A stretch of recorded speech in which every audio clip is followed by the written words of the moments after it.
Recently Sindh government पारां इहो ऐलान कयो वियो त जिन बि कैंडिडेट्स 55 या उन खां वधीक मार्कूं JST टेस्ट में खयूं आहिनि उन्हनि खे पास कंसीडर कयो वेंदो। इन्हनि सभिनी खे आर्डर ॾिना वेंदा। जॾहिं त जेको पहिरियों रिज़ल्ट अपलोड कयो वियो हुयो उन मुताबिक़ 8750 कैंडिडेट्स उहे हुया जिन JST टेस्ट में 55 प्लस मार्क्स खयूं हुयूं।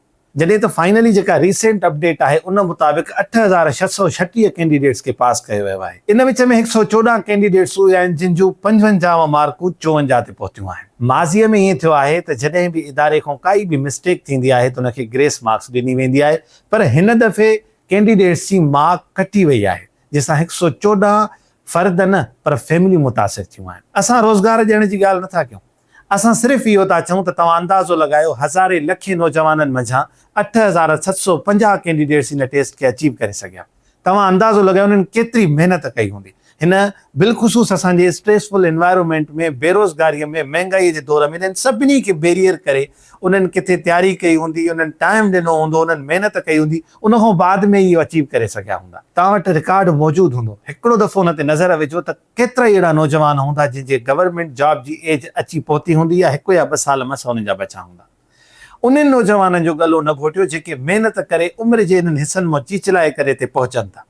114 नौजवान तमामु घटि आहिनि। मुमकिन आहे हिन जो आवाज़ु घटि उथारियो वञे, हिन खे घटि कंसीडर कयो वञे, पर जेकॾहिं हीअ वीडियो, हीअ ॻाल्हि तव्हां ताईं पहुती आहे त तव्हां असांजो इख़लाक़ी फ़र्ज़ु आहे असां उन्हनि खे सपोर्ट कयूं। IBA STS हर नौजवान जी हिकिड़ी उमेदु आहे। तव्हां ॾिठो हूंदो त जिते वॾा वॾा इदारा करप्शन जे वर चढ़नि था, मेरिट जी लताड़ थिए थी, उते हर नौजवान इहा डिमांड कंदो आहे त सभु टेस्टूं असांजी IBA कंडक्ट करे। असांजी IBA खे इल्तिजा आहे त इन ॻाल्हि खे ज़रूरु कंसीडर कयो, इनखे ग्रेस मार्क्स ॾेई करे 114 नौजवाननि जी बेचैनी ख़तमु कयो। असां कॾहिं बि नेगेटिव क्रिटिसिज़म ऐं प्रोपेगेंडा जो हिसो न बणिबासीं। हीउ इदारो असांजो आहे।